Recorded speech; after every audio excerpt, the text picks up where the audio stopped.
ನಮಸ್ಕಾರ. ಸುದ್ದಿ ಸಂವಾದಕ್ಕೆ ಸ್ವಾಗತ. ನಾನು ವೆಂಕಟರಮಣಗೌಡ. ನಮ್ಮ ಜೊತೆ ಸಂವಾದದಲ್ಲಿ ನಮ್ಮ ಪ್ರಧಾನ ಸಂಪಾದಕರಾದ ಶಶಿಧರ್ ಭಟ್ ಅವರು ಇದ್ದಾರೆ. ಶಶಿಧರ್ ಭಟ್ ಅವರೇ, ಕಾರ್ಯಕ್ರಮಕ್ಕೆ ಸ್ವಾಗತ. ತಮಗೂ ಸ್ವಾಗತ ಗೌಡ್ರಿ. ದೇಶದಲ್ಲಿ ಕೊರೋನಾ ಭೀತಿ ಭಯಂಕರವಾಗ್ತಾ ಇದೆ. ಈಗ ವಿಶ್ವದಲ್ಲೇ 3ನೇ ಸ್ಥಾನಕ್ಕೆ ಏರಿದೆ. ಅಷ್ಟು ಮಟ್ಟಿಗೆ ಸೋಂಕಿತರ ಸಂಖ್ಯೆ ಜಾಸ್ತಿಯಾಗಿದೆ. ರಾಜ್ಯದಲ್ಲೂ ಪರಿಸ್ಥಿತಿ ಏನು ಭಿನ್ನವಾಗಿಲ್ಲ. ಹೆಲ್ತ್ ಎಮರ್ಜೆನ್ಸಿ ಅನ್ನುವ ಸ್ಥಿತಿ ಕರ್ನಾಟಕದಲ್ಲೂ ತಲೆದೋರಿದೆ.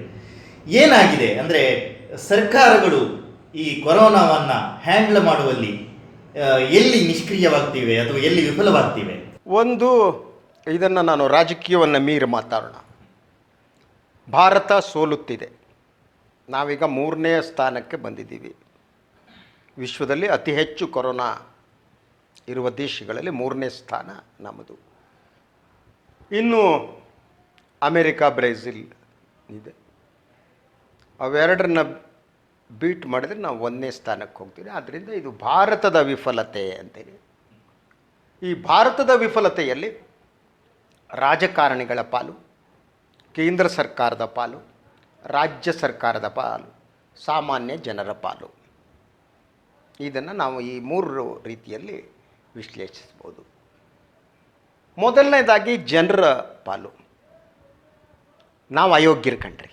ನಮಗೆ ನೀವು ಒಂದು ರೌಂಡ್ ನೀವು ಹೋಗಿ ಬಂದರೆ ಗೊತ್ತಾಗುತ್ತೆ ನಿಮಗೆ.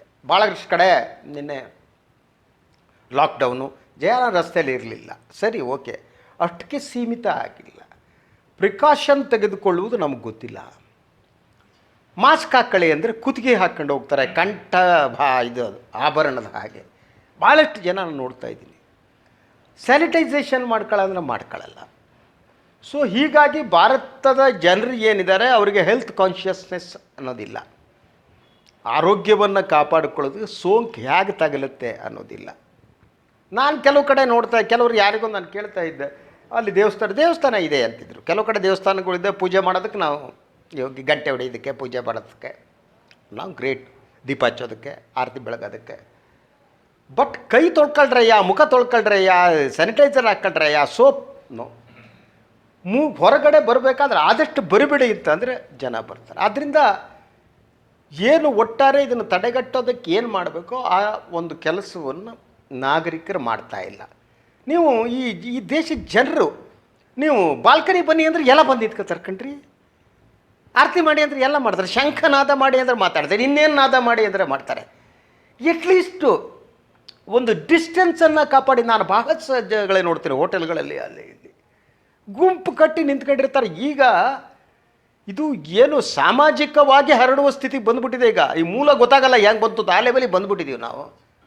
ಜನ ಮೊದಲನೇದಾಗಿ ಫೇಲ್ಯೂರ್. ಇನ್ನು 2 ಹೇಳಿದಾಗೆ ಕೇಂದ್ರ ಮತ್ತು ರಾಜ್ಯ ಸರ್ಕಾರಗಳ ವೈಫಲ್ಯ ಕೂಡ ಇದೆ. ಒಟ್ಟಾರೆಯಾಗಿ ಭಾರತ ಸೋತಿದೆ ಗೌಡ್ರಿ. ಈಗ ಮತ್ತೊಂದು ಆತಂಕಕಾರಿ ವಿಷಯ ಏನಂದರೆ, ಇದು ಗಾಳಿಯಲ್ಲಿ ಹರಡುವ ಸಂದರ್ಭ ಇದು ವೈರಸ್ಸದ್ದು ಅಂತ ವಿಜ್ಞಾನಿಗಳು ಈಗ ಹೇಳಿದ್ದಾರೆ ಹೊಸದಾಗಿ. ಅಂದರೆ ಆರಂಭದಲ್ಲೂ ಕೂಡ ಇಂಥದ್ದೊಂದು ಶಂಕೆ ಇತ್ತು, ಗಾಳಿಯಲ್ಲಿ ಇದು ಹರಡಬಹುದಾ ಇದು ಅಂತೇಳಿ. ಇದು ಇಲ್ಲ, ಹಾಗಾಗ್ಲಿಕ್ಕಿಲ್ಲ ಅಂತೀವಿ. ಆದರೆ ಈಗ ವಿಜ್ಞಾನಿಗಳೇ ಕನ್ಫರ್ಮ್ ಮಾಡಿದ್ದಾರೆ ಗಾಳಿಯಲ್ಲಿ ಹರಡುತ್ತೆ ಅಂತ. ಇನ್ನು ಹೇಗಿರ್ಬೋದು ಇದರ ಪರಿಸ್ಥಿತಿ? ನಾನು ಹೇಳ್ತಾ ಇದ್ದೆ, ಇದು ದೇವರ 11ನೇ ಅವತಾರ, 10ನೇದ 11ನೇ ಅವತಾರ ವೈರಸ್ ಅಂತ.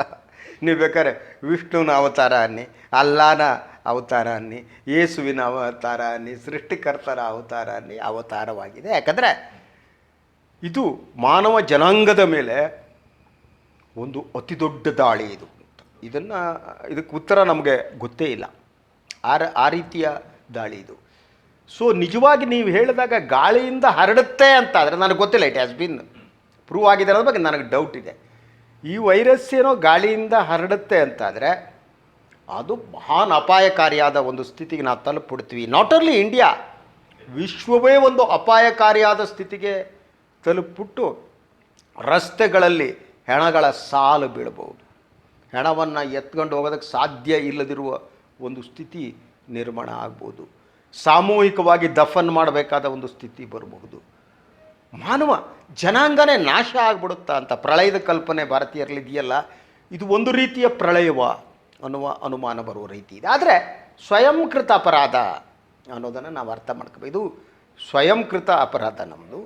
ಮನುಷ್ಯ ನಮ್ಮದು ಅಂದರೆ ಮನುಷ್ಯನ ಸ್ವಯಂಕೃತ ಅಪರಾಧ, ಮನುಷ್ಯನ ದುರಾಸೆಯಿಂದ ಪ್ರಾರಂಭವಾದ್ದು. ಇದನ್ನು ಚೀನಾ ಪ್ರಾರಂಭ ಏನಾಯಿತು ಅಲ್ಲಿಂದ ಅದರ ಬೀಜ ಇದೆ.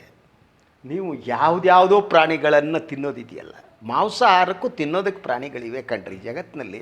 ಈ ಸೃಷ್ಟಿಯ ಬಗ್ಗೆ ನಿಮ್ಗೆ ಕನಿಷ್ಠ ಗೌರವ ಇರಬೇಕು. ಚೀನಿಯರಿಗೆ ಅದು ಇಲ್ಲ. ಈ ತಿನ್ನೋದಕ್ಕಿರುವ ಪ್ರಾಣಿಗಳು ಯಾವುದು, ತಿನ್ನದೇ ಇರೋದಕ್ಕೆ ಪ್ರಾಣಿಗಳು ಯಾವುದು ಅನ್ನೋದು ಇಲ್ಲದೇ ಏನು ಸಿಕ್ಕದೆಲ್ಲ ತಿಂದುಬಿಟ್ಟು ವೈರಸ್ ಹರಡ್ಬಿಟ್ಟು, ಇದು ಮೊದಲನೇ ಅಪರಾಧ ಚೀನಾ ಮಾಡಿದ್ದು. ಅದಾದಂಥ ಸ್ಪ್ರೆಡ್ ಆಗ್ತಾ ಹೋಗಿದ್ದು. ನಾವು ಸೀರಿಯಸ್ ಆಗೇ ತಗೊಂಡಿಲ್ಲ ಇಂಡಿಯಾದಲ್ಲಿ. ನಾನು ಸರ್ಕಾರದ ವೈಫಲ್ಯ ಅಂದೆ. ಟ್ರಂಪು ನಮ್ಮೋ ಸೇರ್ಕೊಳ್ಬೇಕಾದ್ರೆ ಇಂಡಿಯಾದಲ್ಲಿ ಫೆಬ್ರವರಿಯಲ್ಲಿ ಆಗಲೇ ಆ ಅಪಾಯ ಅರಿವಿರಬೇಕಾಗಿತ್ತು ಅಲ್ವಾ. ಅದೇನೋ ಮಹಾನ್ ವಿಜೃಂಭಣೆಯಾಗ ಈ ಅಣ್ಣ ತಮ್ಮ, ಟ್ರಂಪ್ ಮತ್ತು ಮೋದಿ ಅಣ್ಣ ತಮ್ಮ ಅಂತೀನಿ. ಅದರಲ್ಲಿ ಅಣ್ಣ ಯಾರ ತಮ್ಮ ಯಾರ ಐ ಹ್ಯಾವ್ ಮೈ ಡೌಟ್ಸ್. ಟ್ರಂಪ್ನ ಅಣ್ಣ ಅನ್ನೋನು ಮೋದಿ ಅಣ್ಣ ಇರಲಿ ಬಿಡಿ, ಯಾರೋ ಒಬ್ಬರು ಅಣ್ಣ ಒಬ್ಬರು ತಮ್ಮ. ಈ ಅಣ್ಣ ತಮ್ಮ ಬಂದು ಗುಜರಾತಿಗೆ ಮೆರವಣಿಗೆ ಮಾಡಿಬಿಟ್ಟು ಅಲ್ಲಿ ಬಂದವ್ರು ಯಾರು ಸ್ಪ್ರೆಡ್ ಮಾಡಿದ್ರೋ ಗೊತ್ತಿಲ್ಲ, ಅದ್ರ ಬಗ್ಗೆ ನಾವು ಮಾತಾಡಿಲ್ಲ. We did A mistake. ಅದಾದ ಮೇಲೆ ಇದಕ್ಕೊಂದು ಕೋಮು ಬಣ್ಣವನ್ನು ಹತ್ತಿಬಿಟ್ಟು ನಾವು ಮಾಡ್ತಾ ಹೋದ್ವಿ. ಯಾವತ್ತೂ ಕೂಡ ನಮ್ಮ ಹೆಲ್ತ್ ಕೇರ್ ಸಿಸ್ಟಮ್ ಏನಿದೆ ಅನ್ನೋದ್ರ ಬಗ್ಗೆ ಯೋಚನೆ ಮಾಡಿಲ್ಲ. ನಾವು ಹೆಲ್ತ್ ಕೇರ್ಗೆ ನಮ್ಮ ಬಜೆಟ್ನ ಎಷ್ಟು ಅಂಶವನ್ನು ನಾವು ಸ್ಪೆಂಡ್ ಮಾಡ್ತೀವಿ ಅನ್ನೋದ್ರ ಬಗ್ಗೆ ಯೋಚನೆ ಮಾಡಿಲ್ಲ. ಸುಮ್ಮನೆ ಉಡಾಫೆ ಹೇಳಿಕೆಗಳನ್ನು ಕೊಟ್ಕೊಂಡು ಹೋಗೋದು. ನಮ್ಮಲ್ಲಿ ಎಲ್ಲ ಚೆನ್ನಾಗಿದೆ, ಇಷ್ಟು ಲಕ್ಷ ಇದೆ, ಅಲ್ಲೆಲ್ಲ ರೈಲ್ವೆಯಲ್ಲಿ ಆಸ್ಪತ್ರೆ ಮಾಡ್ತೀನಿ, ಇನ್ನೊಂದು ಮಾಡ್ತೀನಿ. ಸಾಯ್ತಿದ್ದಾರಲ್ರಿ ಜನ ಇಲ್ಲಿ. ಬೆಂಗಳೂರು ನಗರ ಪಾಲಿಕೆಗೆ ಫೋನ್ ಮಾಡಿದರೆ ಆಂಬ್ಯುಲೆನ್ಸ್ ಬರಲ್ಲ, ಆಸ್ಪತ್ರೆ ಕೇಳಿದರೆ ಬ್ಲಡ್ ಇಲ್ಲ, ಬೆಡ್ ಇಲ್ಲ ಅಂತಾರೆ. ಈ ಕಡೆ ನೋಡಿದರೆ ಸರ್ಕಾರಿ ಇದರಲ್ಲಿ ಬೆಡ್ ಇಲ್ಲ, ಖಾಸಗಿಯವರು ದೊಡ್ಡ ಲಾಬಿಯವರು ಅವ್ರು ಇಲ್ಲವೇ ಇಲ್ಲ ಅಂತಾರೆ. ಇಂಥದ್ದೆಲ್ಲ ಮಾಧ್ಯಮಗಳಲ್ಲಿ ಸಾಕಷ್ಟು ಬಂದಿದೆ. ಕೆಲವೊಮ್ಮೆ ಮಾಧ್ಯಮಗಳು ಓವರ್ ಎಕ್ಸಾಗ್ರೇಟ್ ಮಾಡ್ತವೆ ಅಂತ ಮಾತಾಡ್ತವೆ, ಇರ್ಬೋದು ಓವರ್ ಎಕ್ಸಾಗ್ರೇಟ್. ಬಟ್ ಕೆಲವು ವಿಚಾರದಲ್ಲಿ ಮಾಧ್ಯಮ ಭಾಳ ಅದ್ಭುತವಾಗಿ ಕೆಲಸ ಮಾಡಿದೆ, ಅದನ್ನು ನಾವು ಒಪ್ಕೋಬೇಕು. ಯಾರ್ಯಾರು ನಿನ್ನೆ ಯಾವುದೋ ಒಂದು ವಾಹಿನಿಯಲ್ಲಿ ಯಾವನೋ ಒಬ್ಬ ಪಾಪ ಅವನಿಗೆ ಆಂಬ್ಯುಲೆನ್ಸೇ ಇರಲಿಲ್ಲ, ಅವ್ರು ಸ್ಟೋರಿ ಮಾಡಿದ ಮೇಲೆ ಬಂದು ಹೆಲ್ಪ್ ಮಾಡೋ ಕೆಲಸವನ್ನು ಮಾಡಿದೆ ಅಲ್ವಾ. ಸೊ ಒಂದು ಆ ವ್ಯವಸ್ಥೆ ಮಾಡೇ ಇಲ್ಲ. ನಾವು ಹೇಳಿಕೆಗಳನ್ನು ಕೊಡ್ತಾ ಹೋಗಿದ್ದೀವಿ. ಅದರ ಜೊತೆಗೆ ನಾವು ಉಪಕರಣಗಳ ಖರೀದಿ ಏನಿದೆ, ಆ ಉಪಕರಣ ಖರೀದಿಯ ಕರ್ನಾಟಕದಲ್ಲಿ ಅತಿ ದೊಡ್ಡ ಹಗರಣ ನಡೆದಿದೆ, ಅದು ಸಿದ್ದರಾಮಯ್ಯ ಹೇಳಿದ್ದಾರೆ. ರಾಷ್ಟ್ರಮಟ್ಟದಲ್ಲಿ ಹಗರಣ ನಡೆದಿದೆಯೋ ಇಲ್ಲೋ ಗೊತ್ತಿಲ್ಲ, ಇದಕ್ಕೆ ಎಷ್ಟು ರಾಜಕಾರಣ ಬೆರ್ತಿದೆ ಅಂತ ಗೊತ್ತಿಲ್ಲ. ಬಟ್ ಕೇಂದ್ರ ಮತ್ತು ರಾಜ್ಯ ಸರ್ಕಾರದ ವೈಫಲ್ಯ ನಾವು ಬಹಳ ಸ್ಪಷ್ಟವಾಗಿ ಕಾಣ್ತಾರೆ. ಮೊದಲು ಹೇಳಿದ ಜನರ ವೈಫಲ್ಯ ಸ್ಥಿತಿಗೆ, ಸೆಕೆಂಡ್ ಈಗ ರಾಜ್ಯ ಸರ್ಕಾರಕ್ಕೆ ಬರೋಣ. ರಾಜ್ಯ ಸರ್ಕಾರದ ವೈಫಲ್ಯ, ಅವ್ರಿಗೆ ಬಡಿದುಬಿಟ್ಟು ನನ್ನ ಮಗ ಇದಾನಲ್ರಿ ಮಂತ್ರಿ, ಅವನು ಆರೋಗ್ಯ ಸಚಿವ, ರಾಜ್ಯವೇ ತಗೊಳಕ್ಕಾಗಲ್ವಾ, ಬೇಜವಾಬ್ದಾರಿ. ಇಲ್ಲಿ ಕೊರೋನಾ ಹರಡ್ತಾ ಇದೆ, ಅವನು ಹೋಗ್ಬಿಟ್ಟು ಮದುವೆ ಮಾಡ್ತಾ ಕೂತಿದ್ನಲ್ರಿ ಮಗಳಿಗೆ. ಒಂದು ದಿವಸ ಟಾಸ್ಕ್ ಫೋರ್ಸಾಗಿ ಮೊದಲು ಅವರಿಗೆ ಯಡಿಯೂರಪ್ಪನಿಗೆ ಏನಾದರೂ ಮಾನ ಮರ್ಯಾದೆ ಇದೆಯೇನ್ರಿ? ಅವ್ರನ್ನೇ ಮಂತ್ರಿಯಾಗಿ ಇಟ್ಕೊಂಡಿದ್ದು ಎದ್ದು ಹೊರಗಾಕಿ ಅಟ್ಲೀಸ್ಟ್ ಸುಧಾಕರ್ ಬೆಟರ್ ಮಾಡ್ತಾರೆ, ಕೊಡಿ ಅವರಿಗೆ. ನಾನೇನು ಯಾರು ವಿರೋಧ ಪಕ್ಷ ತಂದು ಕೂಡಿಸಿ ನಿಮ್ಮ ಪಕ್ಷದಲ್ಲಿ ಕೆಲಸ ಮಾಡೋರು ಕೊಡ್ರಿ ಅವ್ರಿಗೆ ಖಾತೆನ, ಏನ್ರಿ ಹೋಗುತ್ತೆ? ರಾಮುಲು ಬಿಟ್ಕೊಬಿಟ್ಟು ದೊಡ್ಡ ಮಹಾನ್ ನಾಯಕ ಅವನು, ಅವನಿಗೇನು ಗೊತ್ತಾಗಲ್ಲ, ಅವನಿಗೆ ಲ್ಯಾಂಗ್ವೇಜ್ ಗೊತ್ತಾಗಲ್ಲ, ಆರೋಗ್ಯ ಇಲಾಖೆ ಅರ್ಥ ಆಗಲ್ಲ, ಅವ್ನು ಡಾಕ್ಟರ್ ಜೊತೆ ಯಾವ ಭಾಷೆಯಲ್ಲಿ ಮಾತಾಡ್ತಾನೋ ಗೊತ್ತಿಲ್ಲ, ಮಂದರಿಕೆ ಪಂದರಿಕೆ ಅಂದ್ಕೊಂಡು ಅವ್ರಿಗೂ ರಿಸೀವ್ ಅವನಿಗಿಲ್ಲ. ಅದ್ರ ಜೊತೆ ನೀವು 3 ಜನ ಕಟ್ ಮಾಡಾಕ್ಬಿಟ್ಟಿದ್ದೀರಿ ಪವರ್ಸ್ಗಳನ್ನು. ಯಾರು ಏನು ಮಾಡ್ತಾರೆ, ಅವನು ಅಶೋಕೇನೋ ಆಸ್ಪತ್ರೆ ಮೇಲ್ವಿಚಾರಣೆ ಅಂತೆ. ಏನು ಮೇಸ್ತ್ರಿಗಳೇನ್ರಿ ಇವರೆಲ್ಲ ಮಂತ್ರಿಗಳಂದರೆ? ಹೀಗೆ ಮಾಡಿ ಹಾಕಿದ್ದೀರಿ. Utter failure. ನಿಮಗೊಂದು ಎಕ್ಸ್ಪೆಕ್ಟೇಷನ್ ಇಲ್ವಾ? ಇಷ್ಟು ಪರ್ಸೆಂಟೇಜ್ ಪ್ರಮಾಣದಲ್ಲಿ ಇದು ವೈರಸ್ ಸ್ಪ್ರೆಡ್ ಆಗ್ತಾ ಇದೆ, ಇಷ್ಟು ಪ್ರಮಾಣದಲ್ಲಿ ಆದರೆ ಇಷ್ಟು ಆಸ್ಪತ್ರೆಗಳು ಬೇಕು, ಇಷ್ಟು ಬೆಡ್ ಬೇಕು, ಇಷ್ಟು ವೆಂಟಿಲೇಟರ್ಗಳು ಬೇಕು, ಅದನ್ನ ಮಾಡಲ್ಲ. ಅದ್ರ ಜೊತೆ ಖಾಸಗಿ ಆಸ್ಪತ್ರೆಗಳನ್ನು ನಿಮ್ಮನ್ನು ನಿಯಂತ್ರಿಸಿದ್ದಾರೆ, ಲಾಬಿ ನಿಯಂತ್ರಿಸ್ತಿದೆ. ಹೇಳಿ ಎಷ್ಟು ಜನ ಕರ್ನಾಟಕದ MLAಗಳಿಗೆ ಇದು ಖಾಸಗಿ ಆಸ್ಪತ್ರೆಗಳಿವೆ ಅಂತ? ಎಷ್ಟು ಜನ ವೈದ್ಯಕೀಯ ಶಿಕ್ಷಣವನ್ನು ನಿಯಂತ್ರಿಸ್ತಿದ್ದಾರೆ ರಾಜಕಾರಣಿಗಳು? ಆಟಾಡ್ತೀರಾ ನೀವು ಕುತ್ಕೊಬಿಟ್ಟು? You never understand. ರಿವೀಲ್ ಮಾಡಿ ನನಗೆ ನೋಡ್ತೀನಿ ನಾನು. ಅದನ್ನು ಮಾಡಲ್ಲ. ಇಡೀ ರಾಜ್ಯ ಸರ್ಕಾರದ ಒಂದು ವೈಫಲ್ಯ ಇದೆ, ಫೇಲ್ಯೂರ್ ಇದೆ ಇಲ್ಲಿ. ಸೊ ಇಂಥ ಅಪಾಯಕಾರಿ ಸ್ಥಿತಿಗೆ ಬಂದಿದ್ದು ಈಗಲಾದ್ರೂ ನೋಡ್ತೆ. ಮೊದಲ ರಾಮುಲು ಎತ್ತಾಕಿ ಯಾರೋ ಒಬ್ಬ ವ್ಯಕ್ತಿಯನ್ನು ಮಾಡಿ, ಯಾರು ಒಂದು ಮನೆ 3 ಜನ ಯಜಮಾನರಾದ್ರೆ ಏನ್ರಿ? What is the situation? ಹೋಗ್ಬಿಟ್ಟು ಅದು ಚೆನ್ನಾಗಿತ್ತು ಮಾರ್ದಲ್ಲಿ ದ್ರೌಪದಿ ಹೇಳ ಅಂದ್ಕೊಂಡೆ. ಹೋಗ್ಬಿಟ್ಟು ರಾಜ್ಯ ಅಂದರೆ ದ್ರೌಪದಿ ಆಗಿದೆ, 5 ಗಂಟೆ ಅಂತಿರು ಅಂತ. ಬಟ್ 5 ಗಂಟೆ ಆದರೂ ಅವ್ರು ಸೇಫಾಗಿ ಪಾಪ ಚೆನ್ನಾಗಿ ಸಂಸಾರ ಮಾಡ್ಕೊಂಡು ಹೋದರು ಅಲ್ವಾ. ಅವ್ರಿಗೆ ಭಾಳ ಸ್ಪಷ್ಟವಾಗಿ ಗೊತ್ತಿತ್ತು ಧರ್ಮರಾಯ ಯಾವಾಗ ದ್ರೌಪದಿ ಜೊತೆಗೆ ಇರಬೇಕು. ಹಾಂ, ಒಂದು ಯಾರ್ಯಾರು ಎಷ್ಟೆಷ್ಟು ಯಾವಾಗ ಇರಬೇಕು ಅನ್ನೋದು. ಈ ನನ್ನ ಮಕ್ಕಳು ಇವ್ರಿಗೆ ಮದುವೆ ಮಾಡಿಬಿಟ್ಟು 4-5 ಜನ ಇಲ್ಲಿ ಉಟ್ಕೊಂಡು ಇಡೀ ರಾಜ್ಯ ನಾಶ ಪಡ್ತಿದ್ದೀರಲ್ಲಪ್ಪ ನೀವು. ಈ ರಾಜ್ಯ ಅಂದರೆ ದ್ರೌಪದಿನ ಈ 5 ಜನ ಬಿಟ್ಟಿದ್ದೀರಪ್ಪ ಸಂಸಾರ ಮಾಡೋದಕ್ಕೆ. ಅವ್ರು ಯಾವನು ಹೋಗ್ಬಿಟ್ಟು ಯಾವಾಗ ಒಂದೇ ಟೈಮಿಗೆ ಹೋಗಿ ಸಂಸಾರ ಮಾಡ್ತಾರೆ ಇವರು ಅಂತ ಅಯೋಗ್ಯ ಜನಗಳು. ಅವ್ರನ್ನ ಎತ್ತು ಒಗಿಯೋಕ್ಕಾಗಲ್ವ ನಿಮಗೆ? ರಾಮನನ್ನ ಯಾಕೆ ಎತ್ತು ಹಾಕೋಕ್ಕಾಗಲ್ಲ ಅಂಥದ್ದು ಏನು ಯಡಿಯೂರಪ್ಪನವರಿಗೆ? ಅಥವಾ ಅವ್ರಿಗೆ ಯಾರ ಮೇಲೆ ನಂಬಿಕೆ ಇದೆಯೋ ಗೊತ್ತಿಲ್ಲ. This is the horrible situation. ಎಷ್ಟು ವರದಿಗಳು ಬರ್ತಿವೆ ನೋಡಿ, ರಾಜ್ಯ ಸರ್ಕಾರದ ವೈಫಲ್ಯಗಳು, ಆಸ್ಪತ್ರೆಗಳು ದಿನ ಗೊತ್ತಾಗ್ತದೆ. ರಸ್ತೆಯಲ್ಲಿ ಬಿದ್ದರೆ ಎತ್ತಾಕವ್ರಿಲ್ಲ ಅಂಥ ಜನ ಕೂಡ ಹತ್ತಿರ ಹೋಗೋದಕ್ಕೆ ಹೆದರ್ತಾರೆ, ಕುಟುಂಬದವ್ರ ಹತ್ತಿರ ಹೋಗೋದಕ್ಕೆ ಹೆದರ್ತಾರೆ. ಯಾರೋ ಕೊರೋನಾ ಮುಗೀತು ಅವನಿಗೆ. ನಾನು ಇವತ್ತು ಯಾವುದೋ ವಾಟ್ಸಪ್ನಲ್ಲಿ ನೋಡ್ತೀನಿ, ಯಾರೋ ಪತ್ರಕರ್ತರಿಗೆ ಕೊರೋನಾ ತಾಗಿತ್ತಂತೆ, ಗುಣ ವಾಪಸ್ ಬಂದಿರಂತೆ. ಯಾರು ನಮ್ಮ ಸ್ನೇಹಿತರು ವಾಟ್ಸಪ್ ಗ್ರೂಪ್ನಲ್ಲಿ ಹಾಕಿದ್ರು. ಅವ್ರ ಹತ್ರ ಮಾತಾಡ್ತಾ ಹೇಳಿದ್ರಂತೆ, ಏನೋ ನಿಮ್ಮ ಹೆಸರು ರಿವೀಲ್, ಅಯ್ಯೋ ದಯವಿಟ್ಟು ಬೇಡ, ಇದು ಕೊರೋನಾ ನನಗೆ ಬಂದಿದೆ ಅಂತಂದರೆ ಸೊಸೈಟಿ ವಿಲ್ ರಿಯಾಕ್ಟ್ ಡಿಫ್ರೆಂಟ್ಲಿ. ಆ ಸ್ಥಿತಿ ಬಂದಿದೆ, ಒಬ್ಬನಿಗೆ ಕೊರೋನಾ ಬಂದಿದೆ ಅಂತಂದರೆ ಅವನು ಹಳೆ ಕಾಲದಲ್ಲಿ ಅಸ್ಪೃಶ್ಯತೆ ಇತ್ತಲ್ಲ, ಅಂಥ ಒಂದು ಸಿಚುವೇಶನ್ನ ನಿರ್ಮಾಣ ಮಾಡಾಕ್ಬಿಟ್ಟಿದ್ದೀವಿ. ಒಂದು ಕಡೆ ಕರೋನಾ ಬಂದರೂ ಅವ್ನು ಹೇಳೋಕ್ಕೆ ಯಾಕೆ ತಪ್ಪಿಸ್ಕೊಂಡು ಓಡೋಗ್ತಾರೆ ಜನ? ನನಗೆ ಕರೋನಾ ಬಂದಿದೆ ಅಂತ ಅವ್ನಿಗೆ ಹೇಳೋದಕ್ಕೆ ಆಗದಿರುವ ವಾತಾವರಣವನ್ನು ನಾವು ಈ ಸೊಸೈಟಿಯಲ್ಲಿ ಸೃಷ್ಟಿ ಮಾಡಿದ್ದೀವಿ. ಬಂದವನಿಗೆ ಆಸ್ಪತ್ರೆ ಇಲ್ಲ, ಇನ್ನೊಂದಿಲ್ಲ, ಜಾಟೆ ಹೊಡಿತಾ ಕೂತ್ಕೊಳ್ಳೋಣ ಇಲ್ಲಿ. ಸರ್ಕಾರ ಏನು ಜಾಟೆ ಹೊಡಿತಿದೆಯಾ? ಏನು ಮಾಡ್ತಿದೆ ಯಡಿಯೂರಪ್ಪನವ್ರ ಸರ್ಕಾರ? What these people are doing? I never understand. ಜವಾಬ್ದಾರಿನೇ ಇಲ್ಲ. ಅದಕ್ಕೆ ಈ ಪ್ರತಿಪಕ್ಷದವರು, ನಾನು ಎಲ್ಲೋ ನಿನ್ನೆ ಸಿದ್ದರಾಮಯ್ಯನವ್ರು ಹೇಳಿಕೆ ನೋಡಿದೆ, ನಿಮ್ಗಾಗಲ್ಲ ಬಿಟ್ಟೋಗಿ ನಾವು ಅಧಿಕಾರ ನಡೆಸ್ತೀವಿ. ಅವ್ರು ದಾರಿಗೆ ತರ್ರಪ್ಪ, ನೀವು ಅಧಿಕಾರ 5 ವರ್ಷ ನಡೆಸ್ತೀರಿ, ಮುಚ್ಚಿಕೊಂಡು ಕುತ್ಕೊಳ್ಳಿ. ನೀವು ಯಾಕೆ ಮತ್ತೆ ಮುಖ್ಯಮಂತ್ರಿ ಆಗಬೇಕು ಅಂತ ಹಬ್ಬಿಸ್ತೀರಿ ಸಿದ್ದರಾಮಯ್ಯನವ್ರೆ? ಬಿಟ್ಟು ಹೋಗ್ಬಿಡಿ, ನಾವು ಕಚಕ್ಕಂತ ಕಳಿಸ್ಕೊಂಡು ನಾವು ಕುತ್ಕೊಬಿಟ್ಟು ನಾವೆಲ್ಲ ಮಾಡ್ತೀವಿ. ನೀವಾದರೂ ಹಣೆ ಬರ ಇಟ್ಟೆ. ನೀವೇನು ಅವ್ರಿಗಿಂತ ಭಾಳ ಅದ್ಭುತವಾಗಿ ಕೆಲಸ ಕಾರ್ಯ ಕಾಂಗ್ರೆಸ್ನವ್ರು ಮಾಡ್ತಾರೆ ಅಂತ ನಂಬಿಲ್ಲ. ನೀವಿಬ್ಬರು ಕೂಡ ಒಂದೇ ದೋಣಿ ಕಳ್ರೆ. ನನಗೇನು ಅನುಮಾನ ಇಲ್ಲ, ಕಾಸು ಹೊಡೆಯೋದ್ರಲ್ಲೂ ನೀವು ಯೋಗ್ಯರೇ. ಸಿದ್ದರಾಮಯ್ಯ ನೀವು ಪ್ರಾಮಾಣಿಕರಿರ್ಬೋದು, ನಿಮ್ಮ ಸುತ್ತಮುತ್ತಲಿರೋರೆಲ್ಲ ಪ್ರಾಮಾಣಿಕರಿದ್ದಾರಾ?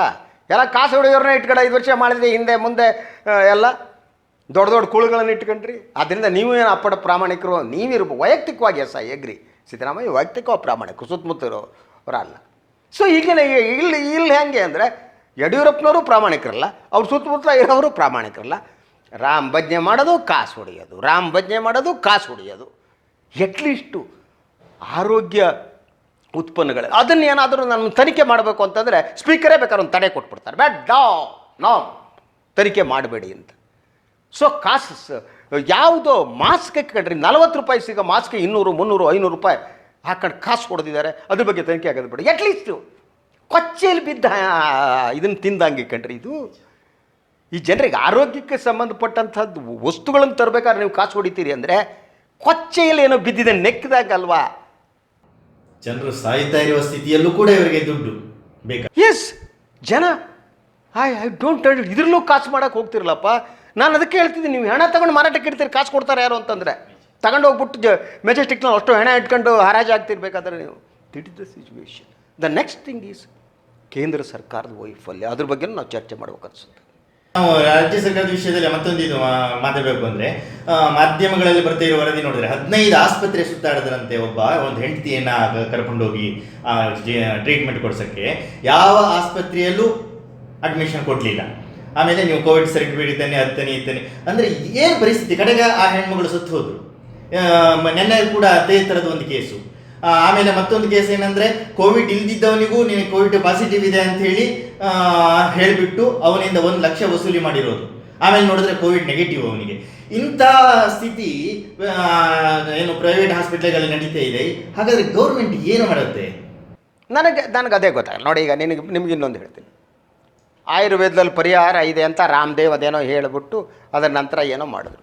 ಕರ್ನಾಟಕದಲ್ಲಿ ಈಗ ಗಿರಿಧರ್ ಖಜೆ ಅವರು ಕಂಡುಬಿಟ್ಟಿದ್ದಾರೆ ಅಂತ ಚಾನಲ್ನವರೆಲ್ಲ ಕರೆದು ಕೂಡಿಸಿ ಅವ್ರನ್ನ ಇಂಟರ್ವ್ಯೂ ಮಾಡಿದ್ರು ಅಲ್ವಾ? ಅವರು ಎಲ್ಲರೂ ಬಂದುಬಿಟ್ಟು ಅವ್ರು ಕುಲಬಾಂಧವ್ರು ಬಂದು ಕರೆಸಿ ಕೂಡಿಸ್ಬಿಟ್ಟು ಆಯುರ್ವೇದದಲ್ಲಿದ್ದರೆ ನಂದೇನು ಆಕ್ಷೇಪ ಇಲ್ಲ, ಅದು ಬೇರೆ ಪ್ರಶ್ನೆ, ಎಲ್ಲ ಪತ್ರಿಕೆಗಳಲ್ಲಿ. ಸೊ ಕ್ಲಿನಿಕಲ್ ಟೆಸ್ಟ್ ಸಕ್ಸಸ್ ಆಗಿದೆ. ಸರ್ಕಾರ ಈ ಬಗ್ಗೆ ಯಾಕೆ ಹೇಳಲ್ಲ? ಒಂದೊಮ್ಮೆ ಕ್ಲಿನಿಕಲ್ ಟೆಸ್ಟ್ ಸಕ್ಸಸ್ ಆಗಿದ್ದರೆ ಸರ್ಕಾರ ಯಾಕೆ ವಿತರಣೆ ಮಾಡಲ್ಲ ಅದನ್ನ? ಇಂಡಿಯನ್ ಮೆಡಿಕಲ್ ಅಸೋಸಿಯೇಷನ್ ಇನ್ನೊಂದದ್ರ ಬಗ್ಗೆ ಹೇಳಬೇಕಲ್ವಾ? ಅದಿಲ್ಲದೆ ಯಾಕೆ ಹೇಳ್ಕೊಂಡು ಹೋಗ್ತೀರಿ ಅಲ್ವಾ?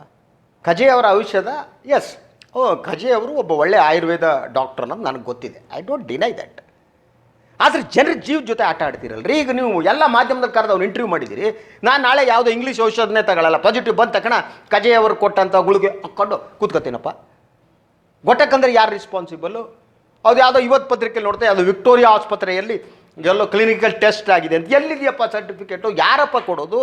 ಯಾರು ಟೆಸ್ಟ್ ಮಾಡಬೇಕು?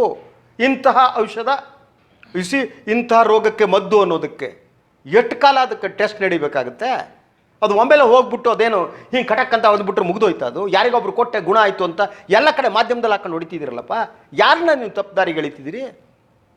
ಒಂದು ಕಡೆ ರಾಮದೇವ್ ಹೇಳಿ ಅಟ್ಲೀಸ್ಟ್ ಅದನ್ನ ತಡೆ ಹೊಡೆದ್ರು, ಅದೇನೋ ಹೇಳ್ಕೊಂಡು ಹೋದ ಅವನು, ಫೈನ್ ಎಕ್ಸಾಂಪಲ್. ಅದು ಸುಮ್ಮನೆ. ಇದು ಕೊರೋನಾಕ್ಕೆ ಮದ್ದಾದರೆ ಬೇರೆ, ನಿಮ್ಮ ಇಮ್ಯುನಿಟಿಯನ್ನು ಬಲಪಡಿಸೋದಿದ್ರೆ ಬೇರೆ. ಇವ್ರು ಹೇಳೋದೆಲ್ಲ ಅದು ಇಮ್ಯುನಿಟಿಯನ್ನು ಬಲಪಡಿಸುತ್ತೆ ಅನ್ನೋದು. ರೋಗ ಬಂದ ಮೇಲೆ ಇಮ್ಯುನಿಟಿ ಬಲಪಡಿಸಿ ಏನೋ, ರೋಗ ಆವಾಗಲೇ ಹೊಡ್ಸ್ಕೊಂಡು ಹೋಗಿದೆ. ರೋಗ ಹೊಡ್ಸ್ಕೊಳ್ಳೋಕ್ಕಿಂತ ಮೊದಲು ಇಮ್ಯುನಿಟಿ ಬಲ ಆದರೂ ಓಕೆ. ಇವೆರಡರ ನಡುವೆ ವ್ಯತ್ಯಾಸ ಇಲ್ವಾ? You are not doing like that. ಸರ್ಕಾರ ಒಂದು ಮಾತಾಡಲ್ಲ. ಅವ್ರು ಮಾಡ್ತಕೊಂಡು ಹೋಗಿ ಯಡಿಯೂರಪ್ಪ ಕೊಟ್ಟರು, ಎಸ್ ನಾವು ಅಂದರು, ಆಯಿತು, ಎಲ್ಲ ಹಿಡ್ಕೊಬಿಟ್ಟು ಅದನ್ನ ಗಿರಿಧರ್ ಕಜೆಯವ್ರನ್ನ ಮೆರೆಸ್ಬಿಟ್ರು, ಚಾನಲ್ಗಳು ಕರೆದ್ರು, ಎಲ್ಲ ಕಡೆ ಹಾಕ್ಬಿಟ್ರು. ನಿಜನೇ ಸುಳ್ಳು? ನಿಜ ಆದರೆ ನಾನು ಹೋಗಿ ಗಿರಿಧರ್ ಕಜೆ ಕಾಲಿಗೆ ಬೀಳ್ತೀನಿ ಕಣ್ರಿ, ಐ ಹ್ಯಾವ್ ನೋ ಇಶ್ಯೂ. ಅವರು ನಿಜವಾಗಿ ಔಷಧ ಕಂಡು ಹಿಡಿದ್ರೆ, ನಿಜ ಆಗಿದ್ದರೆ ನಾನು ಹೋಗಿ ಅವ್ರ ಪಾದ ಪೂಜೆ ಮಾಡ್ತೇನಪ್ಪ. ನಾನು ಯಾರ ಪಾದನೂ ಮುಟ್ಟಲ್ಲ, ಮಾಡ್ತೀನಿ, ಜನರ ಜೀವ ಉಳಿಸ್ತೀರಿ ಅಂತ. ಅದು ಇಲ್ಲದಿದ್ದರೆ ಹೌಕೆ ನೀವು ದೀಸ್ ಮಾಧ್ಯಮಗಳು, ಪತ್ರಿಕೆಗಳು ಅವ್ರನ್ನ ಮೆರವಣಿಗೆ ಮಾಡ್ತೀರಿ. ನೀವು ಜನರಿಗೆ ಯಾವ ಮೆಸೇಜ್ ಕೊಡ್ತೀರಿ? ಅದಕ್ಕೊಂದು ಇದು ಬೇಡವಾ? ಎಲ್ಲರೂ ಆಯುರ್ವೇದ ಇನ್ನು ವಿಶ್ವಕ್ಕೆ ಮಾದರಿ ಆಗೋಯ್ತು, ತೋರಿಸ್ರಪ್ಪ ಎಲ್ಲಪ್ಪ, ಇಷ್ಟು ಜನರಿಗೆ ಬರ್ತಾ ಇದೆ ದಿನ. ಹಾಕ್ರಪ್ಪ ಗುಳಿಗೆನ, ಹಾಕ್ರಪ್ಪ ಔಷಧನ, ಕೊಡ್ರಪ್ಪ ಕಷಾಯ, ಕಡಿಮೆ ಮಾಡಿ ಹೇಳ್ರಪ್ಪ, ನೀವು ಮಾಡಿ, ನೀವು ಚಾಲೆಂಜ್ ತಗೊಳ್ಳಿ. ಅದು ಮಾಡಲ್ಲ. ಇಲ್ಲಿ ಪ್ರಚಾರ ಮಾಡಿಬಿಟ್ಟು ಜನರಿಗೆ ಇಡೀ ಹ್ಯಾಂಡ್ಲಿಂಗ್ ಏನಿದೆ ನಿರ್ವಹಣೆಯಲ್ಲಿ ಫೇಲ್ ಆಗ್ತದೆ. ಒಂದಕ್ಕೆ ಸಂಬಂಧ ಇಲ್ಲ. ಜನ ಯಾರು ಬೇಕಾದ್ರೂ ಹೋಗ್ಬೋದು. ಯಾರ್ಯಾರು ಸುಮ್ಮನೆ ಯಾರೋ ಹೇಳ್ತಿದ್ರು, ನಾನು ಮಾತಾಡ್ತಾ ಇದ್ದ ಕಾಸಿಗೆ, ಇನ್ನೊಬ್ಬ ಆಯುರ್ವೇದ ಅವ್ರಿಗೆ ಬೇಕಾದವರು ಸಂತೋಷ್ ಗುರೂಜಿ ಅಂತಿದಾರಲ್ಲ, ಅವರು ಒಂದು ಡೆವಲಪ್ ಮಾಡಿದ್ರಂತೆ, ಆಯಿತಾ. ಇನ್ನೊಬ್ಬರು ಯಾರೋ ಡೆವಲಪ್ ಮಾಡಿದಾರಂತೆ. ಅವರು ಅದಕ್ಕೆ ಬೆಲೆ ಇಟ್ಟಿದ್ದು 1200 ಯಾರ ಹತ್ರ ಮಾತಾಡ್ತಾ ಹೇಳಿದ್ದು. ಇದಕ್ಕಿದ್ದಂಗೆ ಕಜೆ 400 ರೂಪಾಯಿ ಅಂತ ಅನೌನ್ಸ್ ಮಾಡಿಬಿಟ್ರು. ಈಗ ಅವರಿಗೆಲ್ಲ ಸಿಟ್ಟು ಬಂದುಬಿಟ್ಟಿದ್ದೆ. ನನ್ನ ಔಷಧಿ 1200 ಇಟ್ಟಿದ್ದೆ, ಇವ್ರು 400 ರೂಪಾಯಿ ಅನೌನ್ಸ್ ಮಾಡಿಬಿಟ್ರಲ್ಲಪ್ಪ ಅಂತ ಸಿಟ್ಟಂತೆ. ಯಾರ ಸರ್ಪ್ರೈಸ್ ಮಾಡೋದು? ಹೀಗೆ ಈಗ ಆಯುರ್ವೇದ ಅಂತ ಹೆಸರಿನಲ್ಲಿ ಈ ಮೋಸ ಮಾಡೋದಕ್ಕೆ ಜನ ಇಳಿದ್ರೆ ಏನು ಮಾಡೋಣ? ಯಾವುದೋ ಒಂದು ಗುಳಿಗೆ ಕೊಡೋದು ಹಾಕೋದು, ಸಿಕ್ಕಾಪಟ್ಟೆ ವ್ಯಾಪಾರ ವಹಿವಾಟು. ನಾನು ರಾಮದೇವ್ ಎಲ್ಲದೂ ನಾನು ಡಿನೈ ಮಾಡಲ್ಲ, ಬಟ್ ಸುಮ್ಮನೆ ಎಲ್ಲದಕ್ಕೂ ಮಾಡ್ತಾ ಹೋಗೋದು. ಔಷಧ ಇದು ಕೊಟ್ಟೆ. ಆಯುರ್ವೇದ ಇದು ಸಿಸ್ಟಮ್, ಅದು ಒಂದು ಸಿಸ್ಟಮನ್ನು ಬದಲು ಮಾಡುತ್ತೆ, ಅದಕ್ಕೆ ಸ್ಟ್ರೆಂತ್ ಇದೆ. But it will take owns time. ಹೊಸ ಯಾವುದೋ ಔಷಧಕ್ಕೆ ಬಂದಿದ್ದಕ್ಕೆಲ್ಲ ನೀವು ತಕ್ಷಣ ಪರಿಹಾರ ಹುಡುಕೋಕ್ಕಾಗಲ್ಲ. ಅದರಲ್ಲಿ ಆಯುರ್ವೇದದಲ್ಲೂ ಸಂಶೋಧನೆಗಳು ನಡೀಬೇಕಾಗತ್ತೆ. ನಮ್ಮ ಎಲ್ಲ ಹಳೆ ಸುಶ್ರೂತನಿಂದ ಹಿಡಿದು ಅವರೆಲ್ಲ ಹಲವು ವರ್ಷಗಳ ಕಾಲ, ದಶಕಗಳ ಕಾಲ ಅದ್ರ ಬಗ್ಗೆ ಸಂಶೋಧನೆ ಮಾಡಿ ಔಷಧವನ್ನು ಕಂಡುಹಿಡಿದು. ಆದ್ದರಿಂದ ಆ ಕಾಲದಲ್ಲಿ ಯಾವ್ದಾವ್ದು ರೋಗಗಳಿತ್ತೋ ಅದಕ್ಕೆ ಔಷಧ, ಓಕೆ ಫೈನ್. ಕೆಮ್ಮು, ಕಫ, ಎಸ್ ಐ ಅಗ್ರಿ, ನಿಮ್ಮ ಇಮ್ಯುನಿಟಿ ಜಾಸ್ತಿ ಮಾಡೋದು, ಇನ್ನೊಂದಕ್ಕೆಲ್ಲ ಆಯುರ್ವೇದದಲ್ಲಿ ಔಷಧ. ಮೊನ್ನೆ ಬಂದು ವೈರಸ್ಗೆ ಅಲ್ಲಪ್ಪ ನೀವು ಯಾವುದೋ ಕೊಟ್ಬಿಟ್ಟಿದೆ ಅಂತ ಹೇಳ್ಕೊಂಡು ಹೋಗೋದು. This is the situation government where failed. ಕೇಂದ್ರ ಸರ್ಕಾರ ಆಗಲಿ, ರಾಜ್ಯ ಸರ್ಕಾರ ಆಗಲಿ, ಎಲ್ಲ ಕಡೆಗೂ ಒಂದು ಮರೆಮಾಚುವ ಯತ್ನ ನಡೀತಾ ಇದೆ. ವಾಸ್ತವ ಏನು ಅಂತ ಗೊತ್ತಾಗ್ತಿಲ್ಲ. ಈಗ ಇವ್ರು ಎಷ್ಟೇ ಮರೆಮಾಚಿದ್ರು ಹೆಣಗಳು ಬೀಳ್ತಾ ಇರೋದು ಗೊತ್ತಾಗ್ತಿರತ್ತೆ. ಆದರೆ ಅದೆಲ್ಲ ಬದಿಗಿಟ್ಟು ಮತ್ತೊಂದೇನೋ ತಂದು ಅದನ್ನ ಹೇಳಿ ಇದನ್ನ ಮುಚ್ಚೋಕ್ಕಾಗತ್ತೇನೋ ಅಂತ ಅನ್ನುವ ಈಗ ಇದಿಲ್ಲಿ ನಡೀತಿರೋದು ಅದೇ. ಆದರೆ ವಾಸ್ತವ ಗೊತ್ತಾಗಿ ಆಗುತ್ತೆ. ಇದು ಯಾಕೆ ಸರ್ಕಾರಗಳಿಗೆ ಅರ್ಥ ಆಗ್ತಿಲ್ಲ? ಕಾಲ ಅಂತಾರೆ ಇಂಡಿಯಾದಲ್ಲೂ ಒಂದು ಮಾತು. ಕಾಲ ಅನ್ನೋದು ಟೈಮು. ಶಿವನಿಗೂ ಕಾಲ ಅಂತಾರೆ ನಮ್ಮಲ್ಲಿ.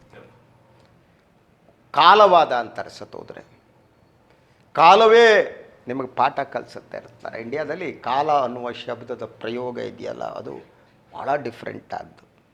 ಕಾಲ, ಈ ಕಾಲ ಎಲ್ಲರನ್ನೂ ಎಕ್ಸ್ಪೋಸ್ ಮಾಡುತ್ತೆ. ಕಾಲ ಸುಳ್ಳುಗಳನ್ನು ಎಕ್ಸ್ಪೋಸ್ ಮಾಡುತ್ತೆ. ಕಾಲ ಸತ್ಯವನ್ನು ಅನಾವರಣಗೊಳಿಸುತ್ತೆ. ಆದ್ದರಿಂದ ಕಾಲಕ್ಕಿರುವ ಶಕ್ತಿ ಇನ್ಯಾವುದಕ್ಕೂ ಇಲ್ಲ. ಆದ್ದರಿಂದ ಈಗ ಗಂಟೆ ಹೊಡೆದ ವೈಫಲ್ಯ ನಮಗೆ ಅರ್ಥ ಆಗ್ತಾ ಇದೆ, ದೀಪ ಹಚ್ಚಿದ ವೈಫಲ್ಯ ನಮಗೆ ಅರ್ಥ ಆಗ್ತಾ ಇದೆ, ಆರತಿ ಮಾಡಿದ ವೈಫಲ್ಯ ನಮಗೆ ಅರ್ಥ ಆಗ್ತಾ ಇದೆ ಅಲ್ವಾ. ಎಮೋಷ್ನಲ್ ಭಾಷಣಗಳೇ ಸತ್ಯ ಅಲ್ಲ ಅನ್ನೋದು ಅರ್ಥ ಆಗ್ತಾ ಇದೆ. ಸುಳ್ಳುಗಳೆಲ್ಲವೂ ಬಹಿರಂಗವಾಗ್ತಿವೆ ಅಲ್ವಾ. ಮುಖವಾಡಗಳು ಕಳಚಿ ಬೀಳ್ತಿವೆ. ಸುಳ್ಳು ಹೇಳಿದವರು, ಸುಳ್ಳಂತೆ ವರ್ತಿಸಿದವರು, ಸತ್ಯವನ್ನು ಮರೆಮಾಚಿದವರು, ಅವರೆಲ್ಲ ಕೂಡ ಕಾಲಗರ್ಭದಲ್ಲಿ ಸೇರಿಬಿಡ್ತಾರೆ. ಕಾಲ ಡಿಸೈಡ್ ಮಾಡುತ್ತೆ ಅವರನ್ನು, ನಮ್ಮನ್ನು, ಎಲ್ಲರನ್ನು. ಅದರ ಜೊತೆ ಕಾಲವೇ ಸತ್ಯ ಮತ್ತು ಸುಳ್ಳುಗಳ ನಡುವೆ ಒಂದು ನಿಕಷಕ್ಕೆ ಕಾರಣ ಆಗುತ್ತೆ. Will have to wait. ಕಾಲಕ್ಕಾಗಿ ಕಾಯಬೇಕು. ಸಂವಾದದಲ್ಲಿ ಪಾಲ್ಗೊಂಡಿದ್ದಕ್ಕೆ ಧನ್ಯವಾದಗಳು. ತಮಗೂ ಧನ್ಯವಾದ. ಎಸ್ ಪ್ರಿಯ ವೀಕ್ಷಕರೇ, ಪ್ಲೀಸ್ ಕಣ್ರಿ, ಟೇಕ್ ಕೇರ್. ಮುಖಕ್ಕೆ ಹಾಕ್ಕೊಂಡ್ರೆ ಇದನ್ನು ಹಾಕ್ಕೊಂಡು ಹೋಗ್ರಪ್ಪ, ಕೈ ಗ್ಲೌಸ್ ಹಾಕೊಳ್ಳಿ, ಕೈ ತೊಳ್ಕೊಳ್ರಪ್ಪ, ತಿಕ್ಕ ತೊಳ್ಕೊಳ್ರಪ್ಪ, ಇವಾಗ ನನ್ನ ಮಕ್ಕಳ ತೊಳ್ಕೊಳ್ರಪ್ಪ, ಎಲ್ಲ ಬಿಟ್ಕೊಂಡು ಸುಮ್ಮನೆ ಅಲ್ಲಿ ರಸ್ತೆಯಲ್ಲಿ ಓಡಾಡ್ಕೊಂಡು ಇದು ಮಾಡಿಬಿಡಿ, ಆಯಿತಾ? ಇದು ಸಿಟ್ಟಿನಲ್ಲಿ ಹೇಳ್ತೀನಿ ಕಣ್ರಿ, ಸಿಟ್ಟು ಬರುತ್ತೆ ಕಣ್ರಿ, ರಸ್ತೆಯಲ್ಲಿ ಹೋದ್ರೆ ಸಿಟ್ಟು ಬರುತ್ತೆ ರೀ. ಯಾಕ್ರಿ ಇದನ್ನು ತೆಗೆದುಬಿಟ್ಟು ಕುತ್ತಿಗೆಗೆ ಹಾಕ್ಕೊಂಡು ಹೋಗ್ತೀರಪ್ಪ, ಎಲ್ಲೆಲ್ಲ ಉಜ್ಕೊಂಡು ಹೋಗ್ತೀರಲ್ಲಪ್ಪ, don't do it. Okay, anyway, ಇದಾಗಿತ್ತು ಇವತ್ತಿನ ಸಂವಾದ. ಎಲ್ಲರಿಗೂ ಒಳ್ಳೆಯದಾಗಲಿ. ನಮಸ್ಕಾರ.